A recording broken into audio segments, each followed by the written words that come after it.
Hello, everyone, and welcome to another edition of the Dentzel Domain on Red State Talk Radio. I am your host, Ed Dentzel, and by the time you are listening to this, the Iowa Caucuses, I believe, will be over. I'm recording it before they're over. You're listening to it after the show, after they're over. So you now know what I don't know doing this show right at this time. So I'm going to approach the show from 2 points of view. I'm going to first go through the idea that Trump won Iowa, because I think that is the worst case scenario. And then I'm going to go through a scenario where one of the other guys won, Ted Cruz, Marco Rubio, whoever else. And we'll talk a little bit about that. So you have the advantage. Do you know what happened? I do not know what happened. I just want to remind you of that before I start. I also want to remind you before I start that you can email me at edwarddentzel, all one word, at Reagan.com. And you can follow me on Twitter, Dentzel Domain, all one word, no space in between. If Trump won, I don't want you to freak out, for all of you non-Trump supporters. I don't want you to start thinking about moving to some uninhabited island in the Caribbean. I don't want you to start looking at what it's going to take for you to move to Switzerland. Or I don't need you to start looking at real estate in the middle of Montana and start pricing out generators and things like that. That doesn't help anybody. Is it a big letdown? Is it bad for those of us who believe truly in conservatism? It is. And I told you on Friday, I think it was Friday, that I can't see much of a difference between a Trump presidency and a Hillary Clinton. And we're going to talk about Hillary Clinton later in the show if I can get to it. I don't see much of a difference between a Trump presidency and a Hillary presidency, or even a Bernie Sanders presidency right at this time. I'm more than open to the idea somewhere down the road of seeing them differently, but right now at this point I don't. I believe they're all corrupt, all in their different ways. I think you will get more of the same with Donald Trump that you've gotten with Barack Obama, just in a different form. Same type of guy, but in a different form.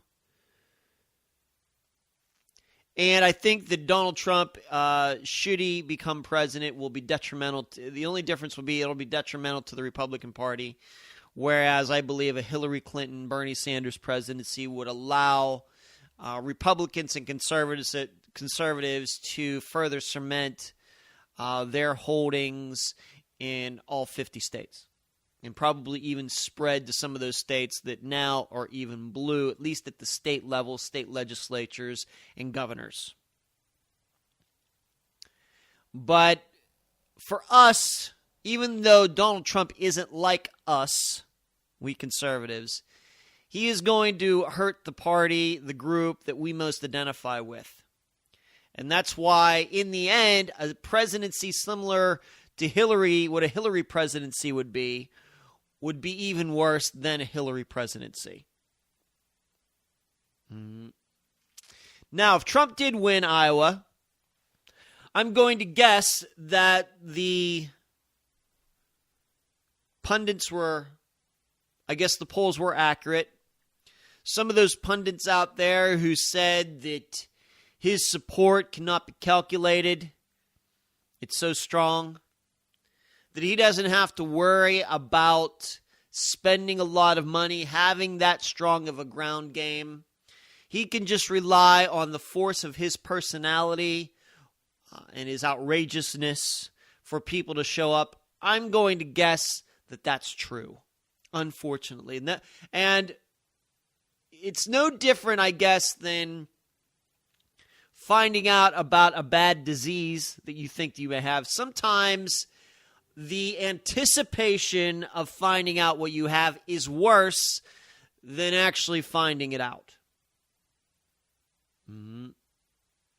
Because once you find out what it is, most of the time there's going to be a cure, a surgery, medicine, whatever your ailment is that can fix it. Maybe not cure it, but can make it manageable. Whereas if you're self-diagnosing, if you're staying up all night, going to various websites, trying to play doctor, all it does is make you worry more and more, where you should just be in bed trying to get some sleep.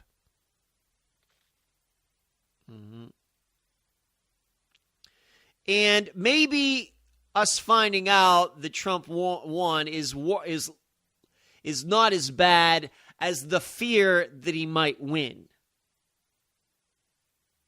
Because now you know, well, he won Iowa.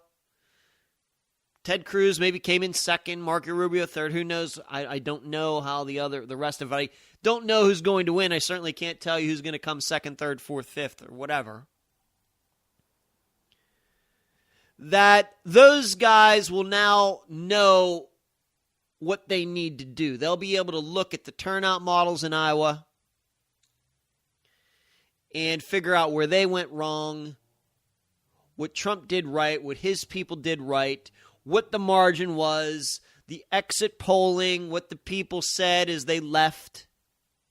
There's going to be a lot of information that comes out of Iowa. Because to this point, as I've told you, all these polls, the debates, the interviews, the controversies, it's all just football in shorts. It doesn't mean anything. It's just spring training. Whereas today was the first game and Trump won. Good for him.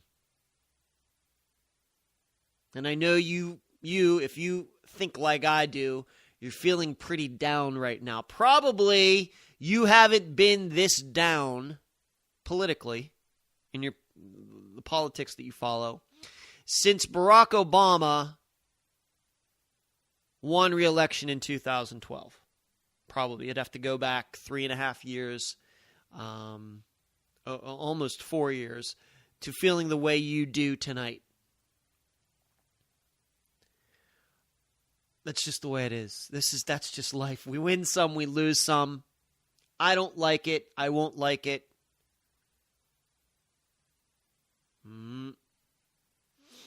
I can't offer you any sort of solace at this time. Even though I'll be ticked off too, even though you'll be listening to this tape show, but I'll be somewhere knowing the results. I'll be stewing too. But to use a horrible cliche, the sun will rise tomorrow, and you just got to get on with your life. And keep in mind, you're probably going to have an easier time getting up tomorrow than all of those other guys are. Than Marco Rubio is, than Ted Cruz is, than Jeb Bush is, Chris Christie, Ben Carson, knowing that they lost to this guy. I would also urge you to stay away from most political radio. I was telling a friend of mine this weekend that what could happen tonight is kind of like when the Steelers play the Patriots. The team I dislike the most in the NFL are the New England Patriots. I believe they're cheaters. I don't particularly like Tom Brady. I don't particularly like Bill Belichick. I don't think he was anybody before Tom Brady. He coached in Cleveland and did nothing. I personally think he's overrated as a coach. Without Tom Brady, he's nothing. But those weeks where the Patriots would win, like when they won their Super Bowls, you just got to stay away from sports radio for a while. Likewise, when the Steelers would lose to the Patriots, just stay away from Pittsburgh sports talk radio for a while. I would do that when the Steelers lost to a couple other teams. Now with baseball, it's a little bit different. There's 162 games. Any one particular game doesn't have as much impact as one game in football. So baseball team, you can recover it from it the next day. They're probably going to play the same team again. Football, you got to wait a week. But I can remember back when the Steelers lost to the Green Bay Packers in Super Bowl 45. Just got to stay away from it. You don't want to listen and hear all these Packers fans bragging and the different players doing late night TV and everything. You just got to stay away from it. It's going to happen whether you listen or not. You might as well just stay away from it. I would make that same suggestion to all of you, that there's going to be a lot of bragging by Trump supporters on. They're going to be on Twitter. They're going to be calling into all of these other shows. Now, I would, of course, urge you to come here because you know that I won't be handling it the same way as other political talk shows do. There have been, as you know, a little bit too much cheerleading going on out there from conservatives who should know better. But you just got to just stay away from it. It's not going to help you listening. It's going to just fire you up more. You already know what you need to do. You know who your favorite candidate is. And you do what you can. You don't need to listen to those idiots out there to know what you need to do. And once again, I always remind people when the issue is sports, as bad as you feel about your team losing, the athletes on that team feel worse. Yes, I know you feel bad. The athletes will feel worse. Likewise, your favorite candidate, he or she is going to feel bad tomorrow, or he's going to feel way worse than you will. So you got to keep it in perspective. You're not running for office. Most of you don't live in Iowa, so you couldn't do much about it anyway. I'm sure most of you live in states where the primaries aren't for a long time. Who knows if your primary would even mean anything? So it's just not worth it to get all ticked off and think about what the United States is going to become, and these people are running it into the ground, and these Trump supporters, they'll support anybody. They're stupid. They're brainwashed. Everything else. I don't know how that's going to help anybody right at this point. If Trump won, he won fair and square. Everybody knows what the rules are. Everybody knows what the stakes are. And the kind of politician that he is, the kind of guy he is popular right now. I don't know what to tell you. It's just the way it is. And he's going to be out there. He's going to be bragging because he's not gracious. He's not going to be a polite winner. And even if he is polite tonight, we know that there's going to be a primary in New Hampshire somewhere down the road very soon, a couple weeks. And he'll go back to being Mr. Nasty and Mr. Outrageous. Why? Because it worked in Iowa. Once again, just the way it is. This is what happens when you lose.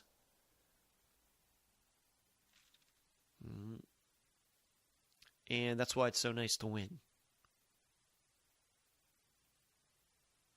But I would just chill out for a little while and reassess. Here's what I think I know.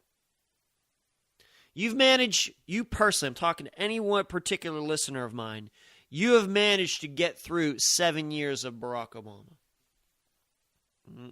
Maybe you're not, you're not young. Maybe you're in your 70s or 60s. You're worrying about, man, am I going to die while Donald Trump is president? That can't be. I know it sucks. It sucks.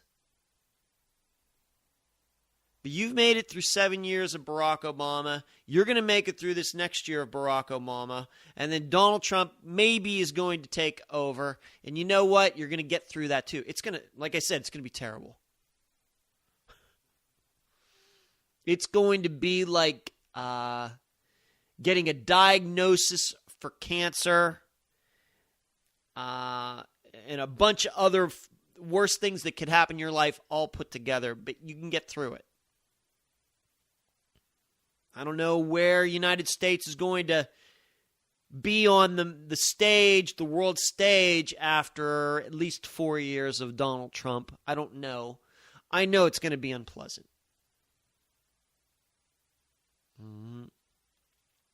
But I think you can get through it. I'll figure out a way. Like I've said many times on this show, I'll find a way to get through it.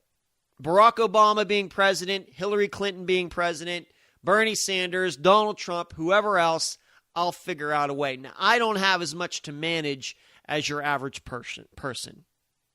It's easy for me to talk.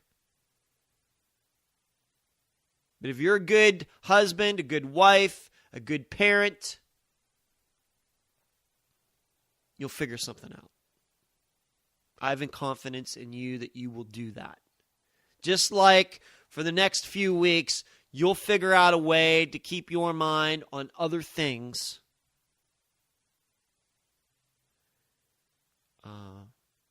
While Donald Trump does his victory parade from Iowa to New Hampshire. But I'm not going to lie to you. It's going to be awful.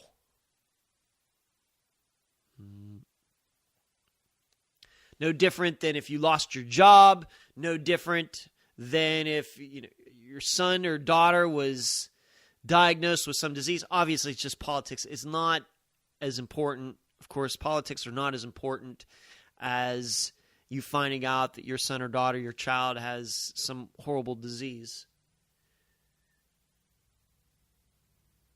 But it is awful. It certainly doesn't you aren't going to be waking up with a smile from now to the next day, to the next day, to the next day. Just have to figure out a way to get through it. I'm just hoping it won't be as awful as I think.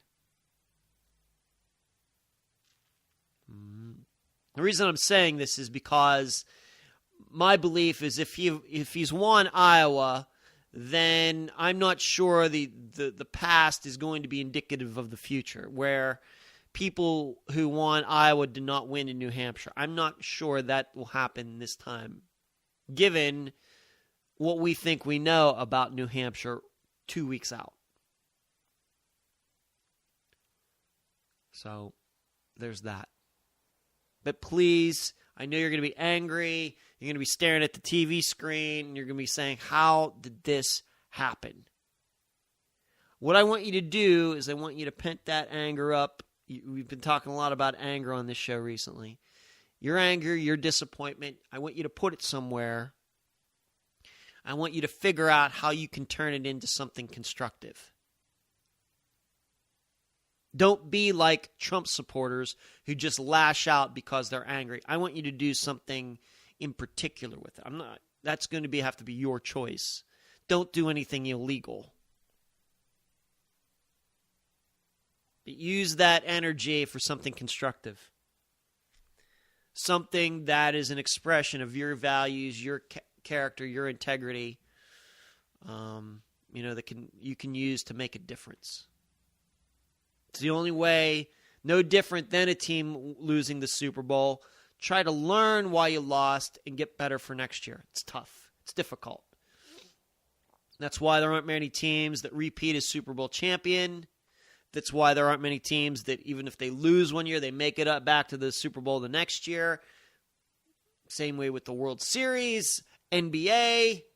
It's tough.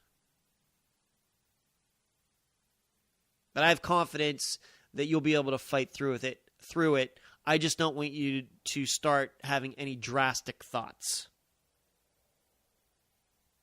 Just don't start worrying necessarily about the United States and where we're going. It's in the wrong direction. But maybe this wasn't the battle we were supposed to win as conservatives. Maybe that's just the way it goes. Now, on the other hand, now that I've talked for 15 minutes about if Trump won, let's say he didn't win. Granted, that's a better feeling, and I'm going to take for granted if he didn't win, then Ted Cruz won. And I don't know who would come in second, third, I don't know. This still is not, don't celebrate too much. Don't celebrate Trump losing too much, because there is a primary down the road in 2 weeks in New Hampshire where I think he has a very good chance of winning. And really, whether Trump is going to win in New Hampshire or not, even though he lost in Iowa, will depend on Trump himself. It will depend on how he handles this loss. Can his ego take it? Can his people take it? Can his supporters take it? Or will he say another stupid thing? Will he offend the people of Iowa? Will he offend the people in New Hampshire? No. Will it break this cape of invincibility that he has been wearing? But I don't want you just don't think that he's going to go away quietly. He's still going to, even though he might have lost tonight, he's still going to be around for New Hampshire, and he's going to continue to be around. So there's always a chance that he could come back. And once again, to cite those facts from 2008 and 2012, the men who won in Iowa did not end up getting the nomination. And I'm sure Donald Trump and his people know that. They'll simply think, okay, well, we just weren't meant to win Iowa. Come back, win New Hampshire, we'll get back on our feet, just like Mitt Romney did. Just like John McCain did.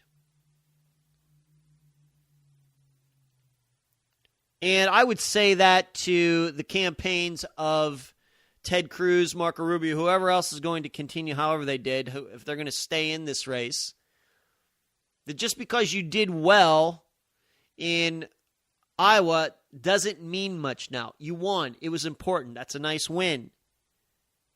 Nice finish. Way to get your people to show up. But this is just the beginning. Everybody's record goes back to 0 as soon as the sun comes up tomorrow. Everybody's back to 0. It's a nice win. You celebrate it, and then tomorrow it's all back to 0 and over to New Hampshire.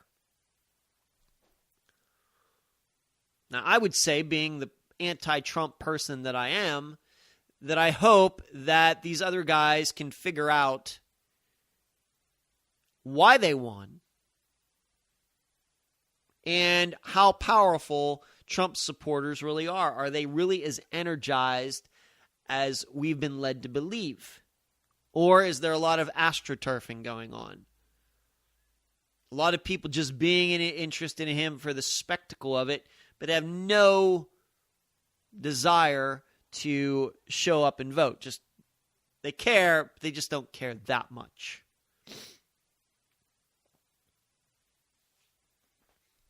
Because I think that whoever won tonight in Iowa has to be thinking, you know what, if I can win in New Hampshire, I probably can knock Donald Trump right out of this. That's what they should be thinking. Because I don't know, let's put it this way. Marco Rubio, for example, is going to hang on a lot longer if he loses Iowa and New Hampshire. He's going to hang on a lot longer than Donald Trump will. Got to remember that. Donald Trump is in it to win it.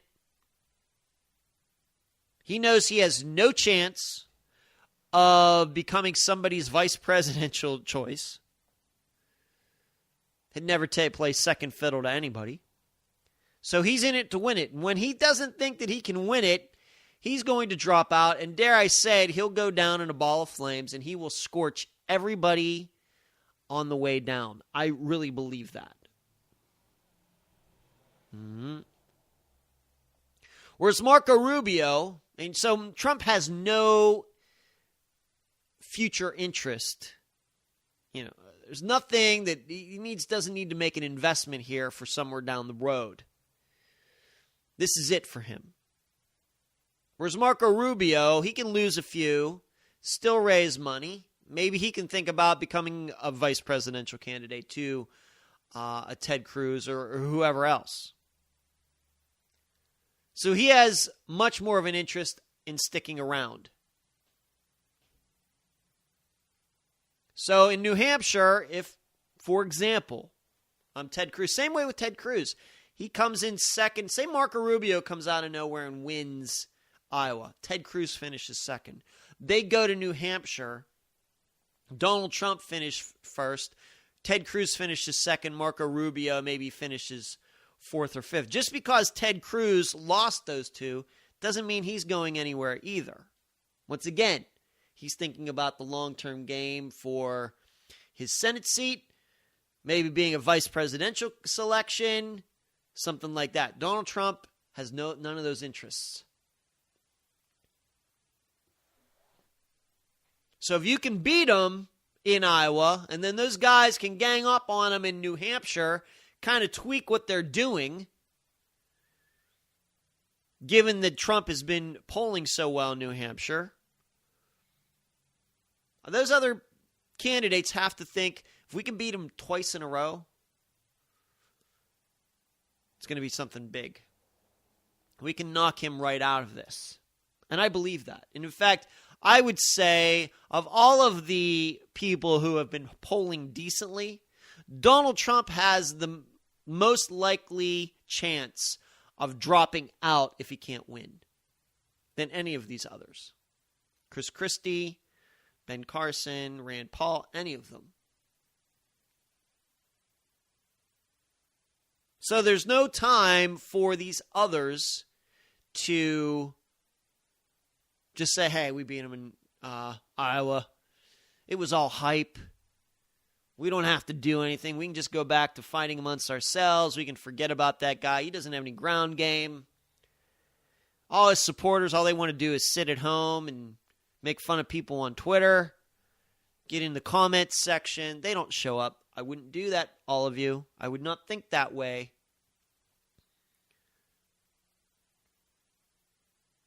I wouldn't think that way.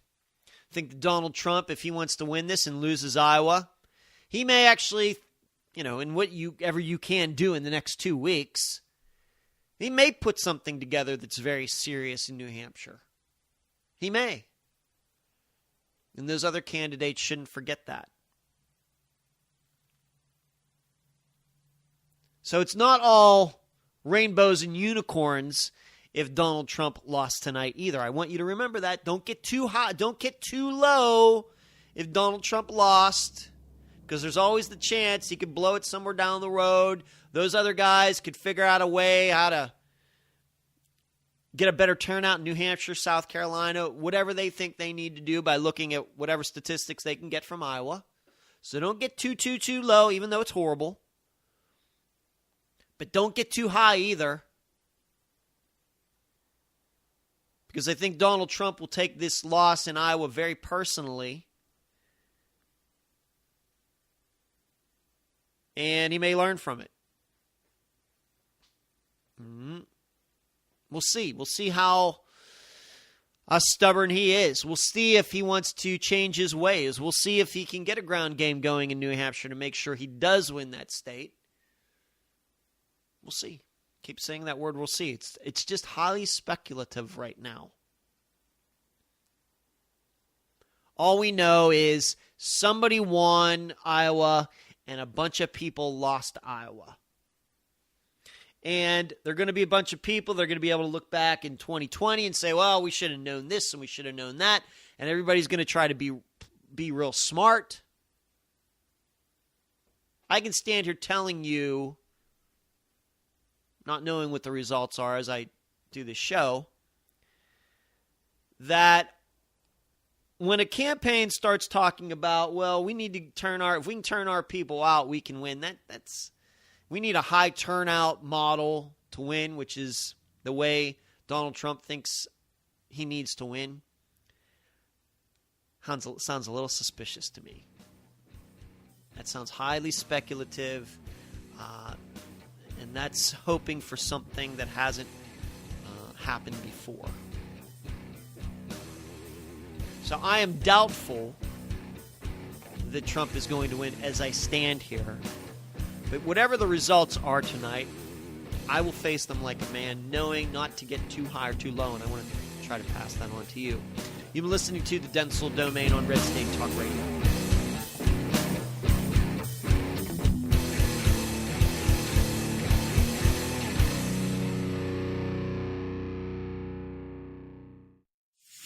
Talk radio the way the founding fathers would have done it. I'm just a man trying to make his mark on history. Red State Talk Radio. Accuracy and range are a necessity. Now comfort is an option as well. Nemo Arms introduces the Omen 300 Win Mag. The Omen 300 is perfectly balanced for reduced recoil, creating sub-minute of angle accuracy. And fit for the tightest of tolerances. The Omen is offered in carbine or full-length models with a 10 or 14-round magazine. American-made, owned, and designed. Nemo Arms is setting a new standard in modern sporting rifles. Find out more at nemoarms.com. Less than 2% of America's population volunteers to defend our nation. Though we rarely see them, we live the benefits of these heroes' sacrifices in the freedom we know and the safety we feel. Each and every day, the Gary Sinise Foundation serves our nation by honoring our defenders, veterans, first responders, and their families. We do this by creating and supporting unique programs designed to entertain, educate, inspire, strengthen, and build communities. The Gary Sinise Foundation has grown because the need has never been greater. Together, we'll improve the lives of thousands of American heroes and their families day in, day out, all year long. While we can never do enough to show our gratitude to our nation's defenders, our veterans, our first responders, and the families who stand by them, we can always do a little more. Join us. Visit GarySiniseFoundation.org. Hi, I'm Gil Fulbright. The people that run my campaign, they've made this commercial, and I'm in it. This campaign, it's not about me. It's about crafting a version of me that'll appeal to you. A version that visits random work sites with paid actors pointing at things. A version of me that doesn't find old people loathsome or pointless. Has a conventionally attractive yet curiously still family. Listening to my constituents, legislating, these are things I don't do. What I do is spend about 70% of my time raising funds for re-election. I'd do anything to stay in office. My name's Gil Fulbright, but hell, I'll change my name to Phil Goldbright, or Bill Fulbright, or fill up my mouth with farts. These are the things that are important to me. And these are the fine people that finance my campaign. Now, in order to do these things, I have to stay in office. And to stay in office, I have to keep these guys happy. Now, if any of these things make these guys unhappy, well, my hands are tied. So come November, the choice is clear. You want another spineless mouthpiece for special interest and lobbyists? Or a spineless mouthpiece for special interest and lobbyists? I'm Philip a Mouth with Farts, and I approve this message.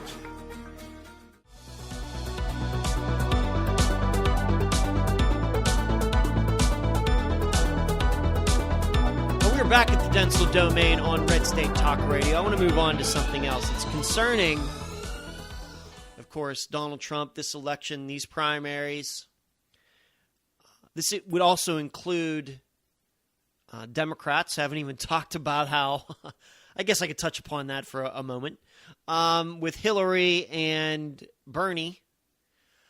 Of all of the candidates on both sides tonight, I think Hillary has the most to lose. I really think she does. Ted Cruz can lose tonight and come away, frustrated, but not too battle damaged. Donald Trump, I'm sure he doesn't want to lose tonight, but he's going to be around for New Hampshire. He's probably looking at New Hampshire and thinks he can win there. But Hillary Clinton is fighting against a guy that nobody thought. I mean, if we on the right thought that Donald Trump, could you say we underestimated him? Is that the right word? I don't even know if that's the right word. But If we thought that we sloughed off the idea of Trump running for president, what do you think people, the Democrats, thought about Bernie Sanders running? But now, just a few months later, look at where he is. Look at where Hillary Clinton is. Look at some of these poll numbers in the first few primary states. It's pretty ugly for her. Especially from a guy who's been a virtually unknown senator from the Northeast who calls himself a socialist, but once you get down, you start looking at what he says, he's just a regular Democrat. It's like, is he a Democrat or are the Democrats just all socialists like he is? It's sometimes hard to tell, isn't it? Goes back to that question that Chris Matthews asked Debbie Wasserman Schultz one time, what's the difference between a Democrat and a socialist? And she couldn't say. Then he asked the same question to Hillary Clinton. She didn't have a good answer either. But there Bernie Sanders is. And we'll see. There's a lot of similarities between him and Donald Trump. Both of them not having, probably Bernie Sanders probably has more people on the ground than Donald Trump does, but both relying on portraying themselves as outsiders despite Bernie Sanders being in Congress for a long time. And with Donald Trump, despite him paying off politicians, being friends with the Clintons for many years, trying to portray himself as the outsider, the anti-establishment candidate, both of them trying to do that. It's not believable in either case. But here they are leading and outdoing some men, and a woman in Hillary Clinton's case, who were thought to easily get to the top and stay at the top. But of everybody, Hillary Clinton has the most to lose tonight. And I think that it's going to be an interesting election no matter who the Democrats pick, even no matter who the Republicans pick. I firmly believe that. Of course, the nightmare scenario is a Trump versus Sanders, Trump versus Hillary Clinton, because like I said, I don't think any of their terms would be that much different. But it would be interesting, and it's a good time to be doing a show such as this.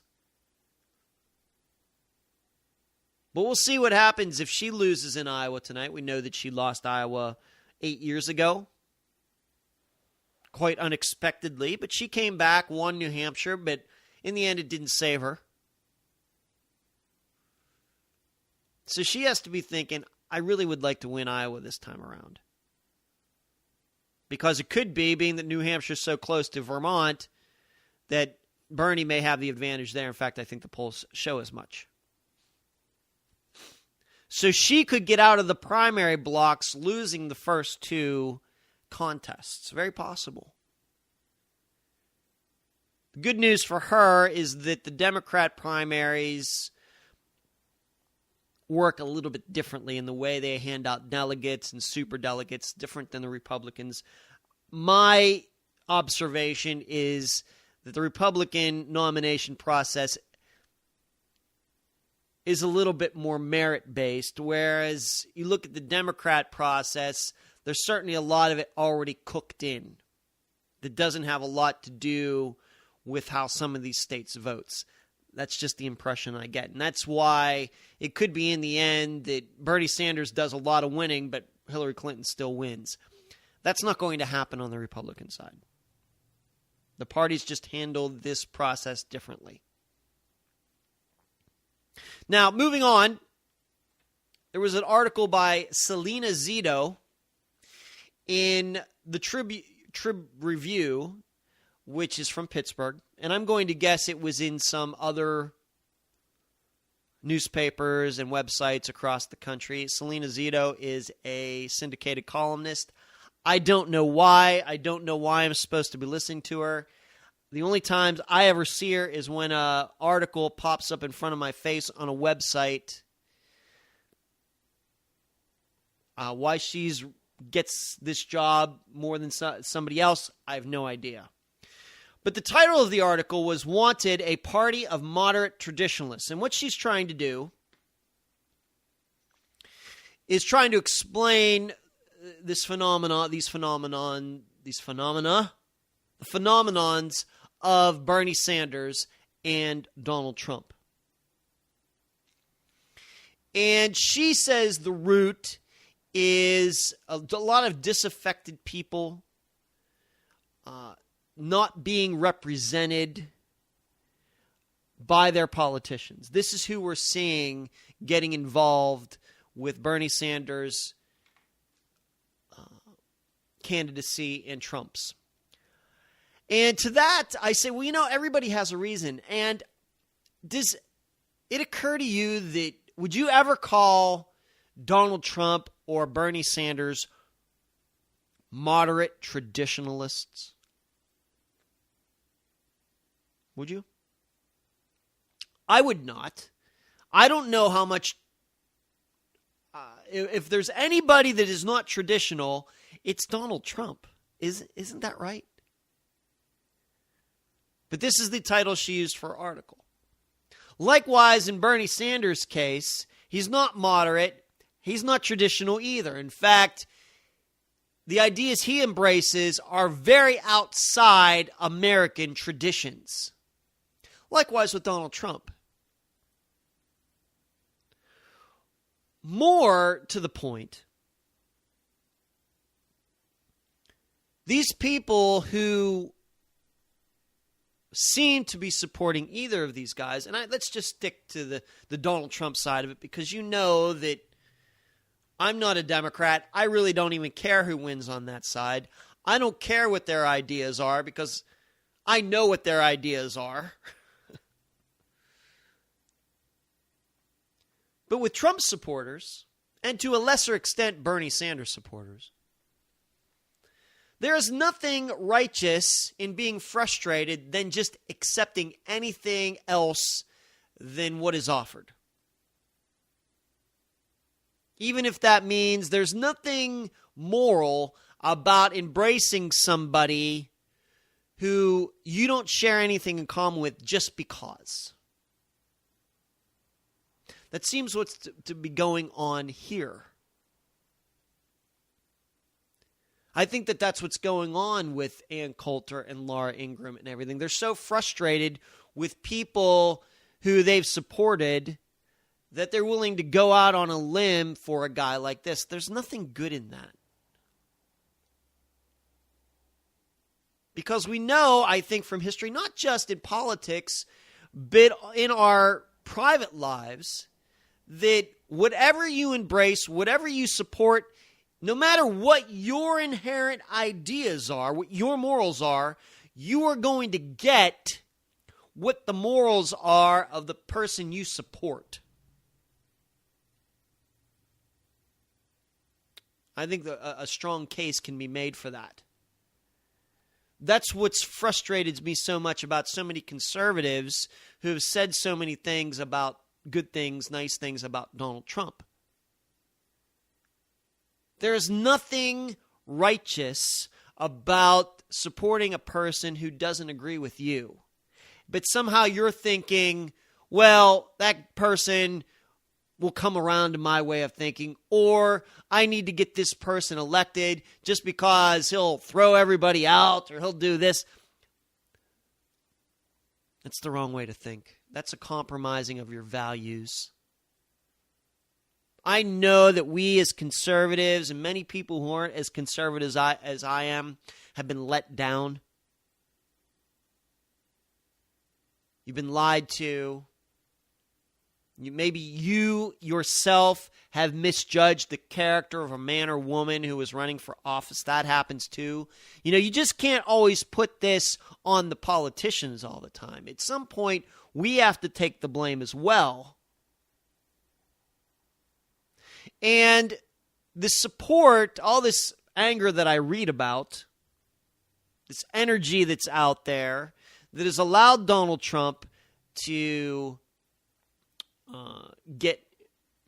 be popular, and Bernie Sanders and all the popularity that he's gotten, the popularity he's achieved, I'm not so sure that it's been gotten by people, the people who have pushed these guys forward agree with these guys that much in the first place. I'm not saying that these regular people are conservative.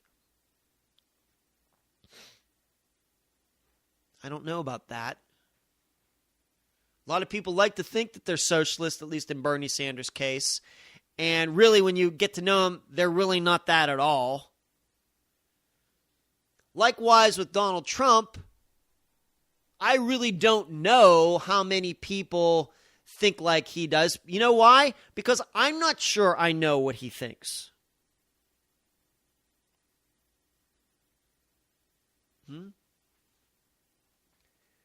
Selena Zito goes on to say that we never acknowledged these people's frustrations.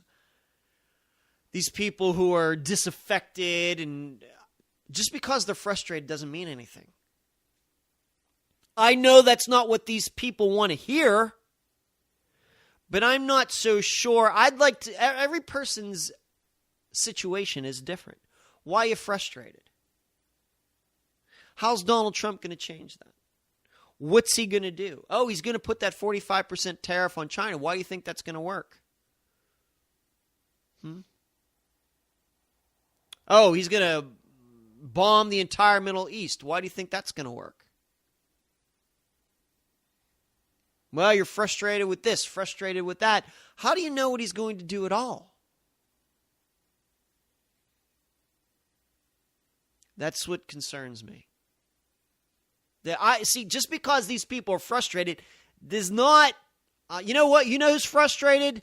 I'm frustrated. Now, what's the difference between me and all of these frustrated people who say they're disaffected that finally or suddenly think Donald Trump is the greatest Republican walking today? What's the difference? See, I would say that the difference for most of them, not the Laura Ingrams or Ann Coulters of the world, but your average person out there, is I just don't think these people know what they're talking about.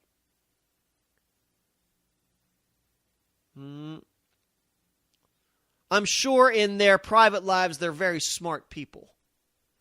Whatever job that they do, they're very smart with their family. They're good family members. They're good husbands. They're good wives. They do an adequate job at whatever they do, their employment. They've gone to school. But when it comes to politics, they are not very smart. See, this all kind of feels to me like the people in the past, conservatives, who said that the Tea Party should break off and form its own third party. What do you think about that now? People were saying that 2010, 2011. Here we are, 2016. Where do you think Tea Party is not even mentioned that much more? And you wanted to break it off into a third party. Really? Because your frustrations from a few years ago. We see where those frustrations would have taken you.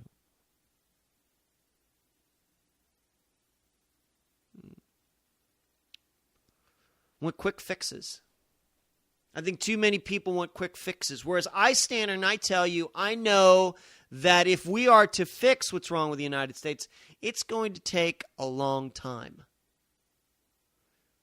That's why I don't harp on immigration as much as other people who do shows like mine, because too many of those other people portray immigration as the quick fix. I went back this like a month ago. They think it can fix our security problems, our economic problems, of course, our immigration problems, because that's what it is, and all these sorts of problems, and I'm not convinced by that.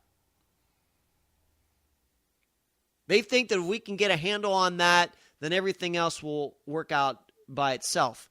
I don't buy into that. That seems a little too easy for me and what I think I know about the world. But I also think that's the reason that somebody like Donald Trump has latched on to that particular topic. Because he knows how much people want quick fixes. What Selena Zito is talking about in this article about we never acknowledged their frustrations. Well, maybe their frustration is they think everything should be fixed tomorrow. Well, if that's their frustration, I can understand why they're frustrated. And if they think that it's going to come quick with Donald Trump, they're wrong. It's not going to come quick with anybody. Once again, if they don't know that, I don't know what to tell them. I don't know what to tell them. I would say that if you're that type of person, probably your issues go deeper than you and your relationship to the politician who represents you in Congress and whoever the president is. It's probably deeper than that. There's probably something else going on that has nothing to do with elections.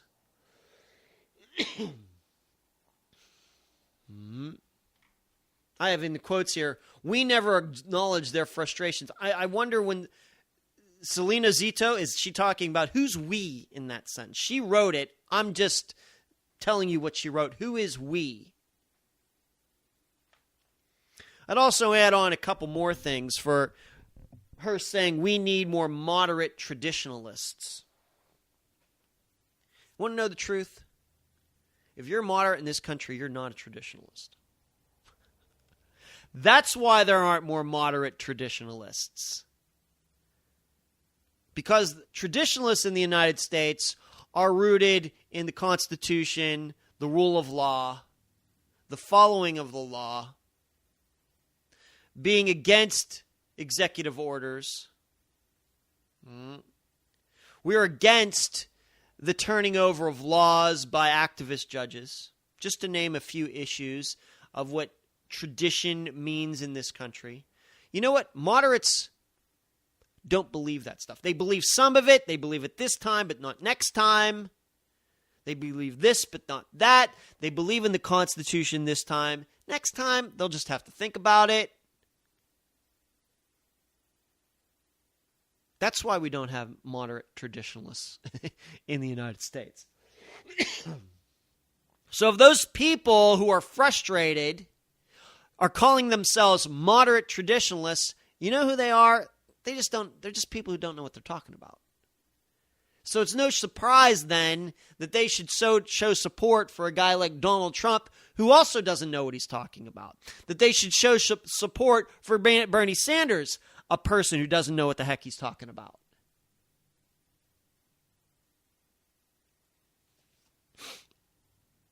I think that this is something that I've said for a long time, and not just regarding politics, but the issue you have in a country where there's freedom of speech is that everybody does have an opinion. Everybody has their freedom of speech. That doesn't mean that everybody's point of view is equal.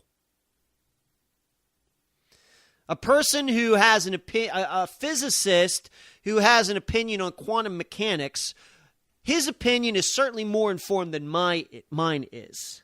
Now, I have the right to say whatever I want about it, but surely he's going to be more correct than I am. The problem we've gotten to in the United States is we've taken the point of freedom of speech to mean that everybody's opinion is equal. It's not. It's not. But these people, they want their frustrations heard just because they have a right to freedom of speech. Well, that doesn't mean they know what they're talking about, and that doesn't mean that we should listen to them. And what you judge, how you determine that is, what do you think you know about the world? And I just don't think that these people know anything about the world. And I don't think that Donald Trump does either. You've been listening to the Dentzel Domain on Red State Talk Radio. You can go to Amazon.com. You can find my books there. You can email me at edwarddentzel@reagan.com, Dentzel Domain, my Twitter account, edwarddentzel.com, or you can find all of my old Red State Talk Radio shows. edwarddentzel.com/book. You can download the first chapter of my first novel, The Comebacks. Podbean, YouTube, SoundCloud, Facebook, LinkedIn. Yeah, you know it. Thank you for listening tonight. You've been listening to the Dentzel Domain on Red State Talk Radio.